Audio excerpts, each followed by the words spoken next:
네, 안녕하세요. 소소한 불교TV의 수미스님입니다. 반갑습니다. 네, 네. 어느덧 가을이 오고 아침 저녁으로 제법 찬바람이 불어오고 있습니다. 가을을 만끽하는 것도 좋지만 환절기 건강관리도 잘 하시기를 바라겠습니다. 요즘 누구도 예상하지 못했던 포스트 코로나 시대가 되면서 비대면이 점점 익숙해져가는 현실이 되었습니다. 그래서 예전보다는 많은 스님들과 불자님들께서 유튜브를 통해 불교를 전하고는 있지만 사실 아직도 많이 부족한 현실입니다. 유튜브는 누구나 도전해 볼 수 있고 스마트폰 하나만 있으면 비용이 없이 쉽게 시작할 수 있는 것이 가장 큰 장점이라고 할 수 있습니다. 그러니까 앞으로도 많은 스님분들과 불자님들께서 유튜브를 통한 교육과 포교를 함께 좀 해주시면 이제 고맙겠습니다. 갑자기 많이 좀 떨리는데요. 어쨌든 근데 사실 저 같은 경우는 코로나 때문에 유튜브를 시작한 거는 아니었어요. 제가 출가 생활을 하면서 좀 아쉬웠던 부분이 포교는 꼭 만나서 해야 된다는 그런 고정관념들이었거든요. 근데 요즘 젊은 세대라든지 현대인들의 이제 생활 패턴을 보면 스마트폰과 직접 연관을 지어서 살아가고 있잖아요. 그래서 언제 어디서든지 내가 듣고 싶고 보고 싶은 것들을 장소에 구애받지 않고 할 수 있는 이제 시대가 되었습니다. 아마도 시간이 지날수록 더 많은 변화가 일어날 것으로 예상이 되고요. 좀 더 극단적으로 말씀을 드리면 인터넷을 잘 활용하는 종교나 종교인들은 그 명맥을 이어갈 것이고 또 그렇지 않은 종교나 종교인들은 좀 어려워질 수도 있다는 이제 그런 시대가 올지도 모르겠습니다. 그리고 절에 오고 싶어도 나이가 들어서 또는 몸이 불편해서 이제 못 오시는 분들이나 절에 가면 무엇을 어떻게 해야 될지 몰라서 정말 가지 못하는 분들, 또 직장 생활이나 가정 생활 때문에 절에 오기 힘드신 분들, 이런 분들을 위해서라도 오늘 당장 코로나가 종식이 된다 하더라도 유튜브를 통한 영상 포교는 앞으로도 계속되어야 된다고 이제 생각을 합니다.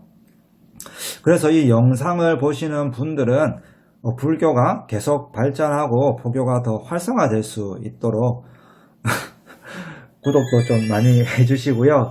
영상도 서로 공유를 좀 많이 해주시면 감사하겠습니다.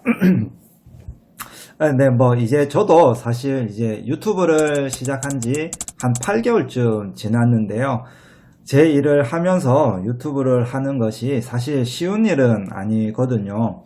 하지만 이제 많은 분들이 응원해 주시고 또 격려해 주셨기 때문에 지금까지도 계속 활동을 할 수 있는 것 같습니다. 제 채널을 구독해 주시는 모든 분들께 이 자리를 빌어서 감사하다는 말씀을 드립니다. 그리고 이번에 제가 어떤 컨텐츠를 한번 해볼까 생각을 하다가 불교를 좀 더 친숙하고 재밌게 알려드리고자 하는 마음에 소소한 불교대학을 개강하기로 했습니다. 네.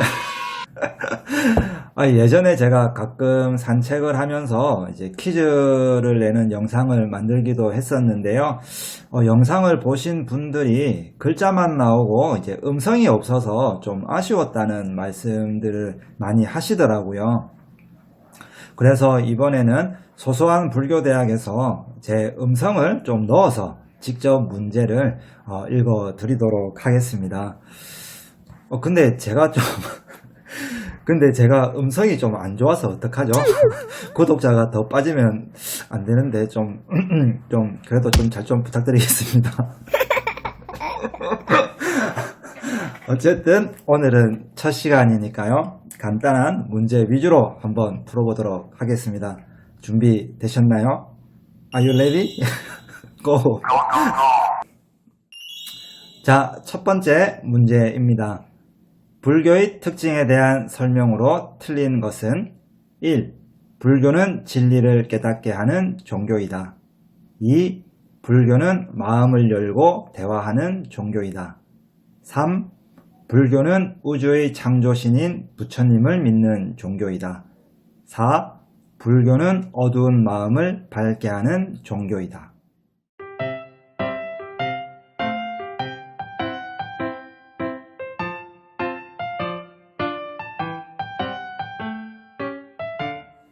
설마 이 문제 틀리신 분은 없으시겠죠? 정답은 3번입니다. 불교는 창조신인 부처님을 믿는 종교가 아니라 우리와 똑같이 인간으로 태어나서 진리를 깨달은 부처님을 믿고 의지해서 결국에는 우리도 부처가 되는 것을 궁극적인 목적으로 하고 있습니다.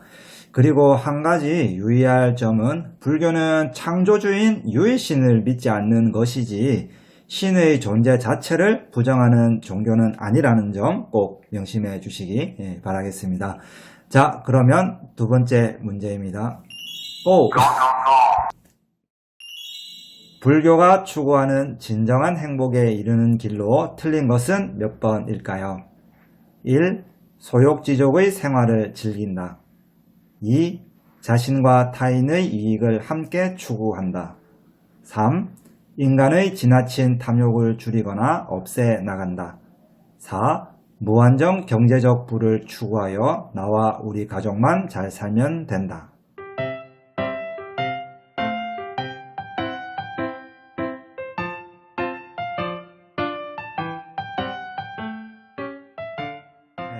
두 번째 문제도 역시 너무 쉬웠죠.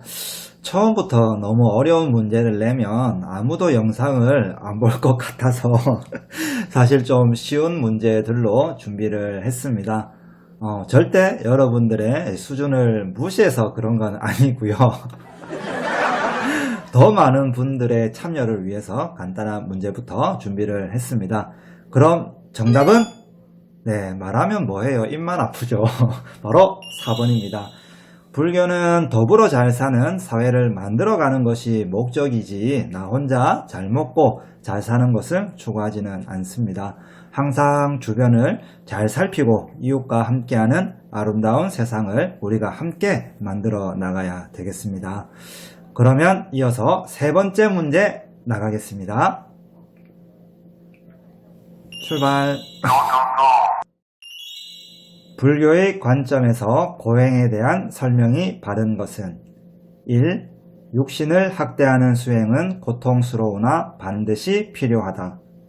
2. 부처님께서는 6년간의 고행을 통해 마침내 깨달음을 얻으셨다. 3. 진정한 해탈에 이르는 길은 쾌락과 고행을 모두 벗어난 중도의 가르침을 말한다. 4. 고행은 정신적인 청정함을 얻기 위한 자발적인 금욕수행으로 부처님께서 적극 권장하셨다.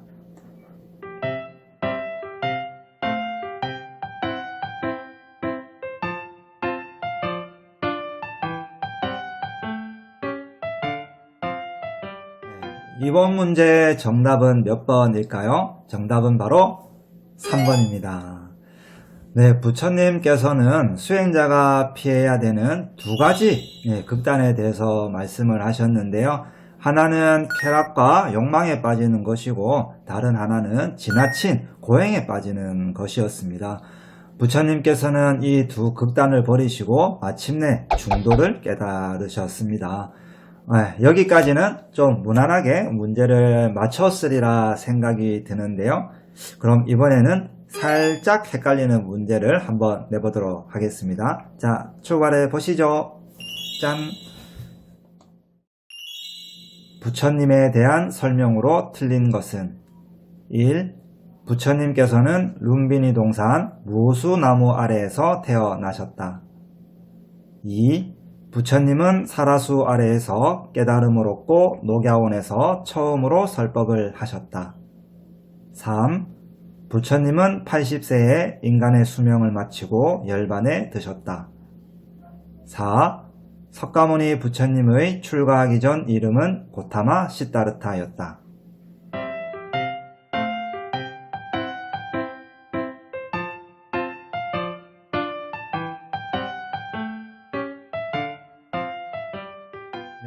이번 문제는 좀 어떠세요? 알쏭달쏭하지 않으셨나요?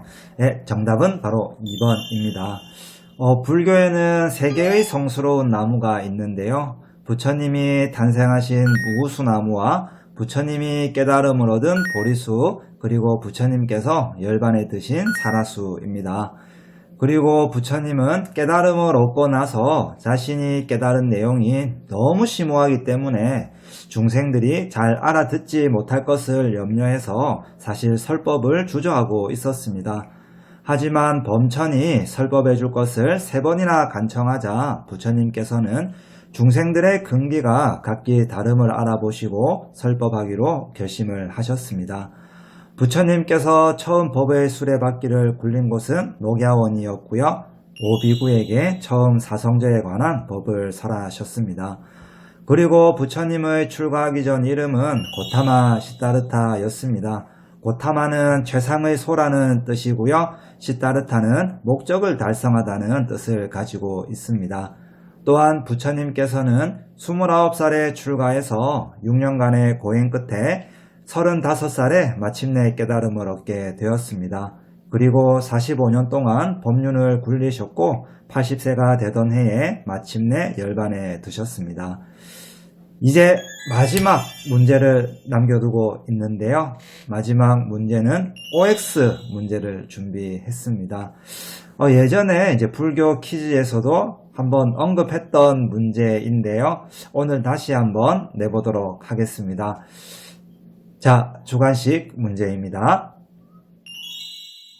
불교와 원불교는 석가모니 부처님을 교주로 하는 종교이다. 맞으면 O, 틀리면 X.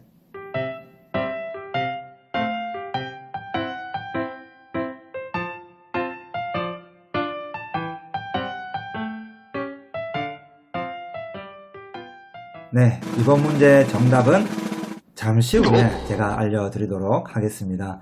흔히 종교가 성립되기 위해서는 3가지 요건을 갖추어야 됩니다. 먼저 교주가 있어야 되고요. 2번째는 교리가 있어야 되고 3번째는 교단이 있어야 됩니다. 불교에서는 석가모니 부처님이 교주가 되고요. 부처님이 깨달으신 내용, 즉 연기라든지 중도 등의 진리가 바로 교리가 됩니다. 그리고 승가라고 하는 교단이 있기 때문에 종교로서의 역할을 하고 있는 것이죠. 부처님께서 2600년 전 녹야원에서 처음 법의 수레바퀴를 굴리셨을 때 그때 불법승 삼보가 탄생하게 되었고 불교가 이 세상에서 종교로서의 역할을 또는 출발을 하게 된 것입니다. 하지만 이 원불교는 이름은 이제 불교라는 얘기를 하지만 석가모니 부처님을 교주로 하고 있는 것이 아니라 소태산 박중빈이라는 분에 의해서 탄생된 종교입니다. 교리도 역시 부처님이 깨달은 내용을 설하는 것이 아니라 정전과 대종경을 이제 교전으로 하고 있고 교단도 불교와는 전혀 다른 모습을 하고 있습니다. 그래서 마지막 문제의 정답은 바로 X입니다. 네, 오늘 함께 풀어본 문제는 어떠셨나요? 퀴즈로 배우는 불교, 소소한 불교대학의 첫 수업이었는데요. 앞으로도 어려운 문제보다는 초보자들을 위해서 꼭 알려드리고 싶은 내용을 중심으로 한번 진행을 해 보려고 합니다. 사실 주변에서 불교가 어렵다는 얘기들도 많이 하시고 재미가 없다는 얘기들도 많이 하시더라고요. 그래서 제 나름대로는 어떻게 하면 불교를 좀 더 쉽고 재밌게 전해드릴 수 있을까 하고 생각을 한 것이 바로 불교 퀴즈입니다. 그러니까 앞으로도 많은 관심 좀 부탁드리고요. 구독과 함께 영상도 많이 공유해 주시면 감사하겠습니다. 오늘 첫 수업은 여기서 마치겠습니다. 감사합니다. 또 만나요.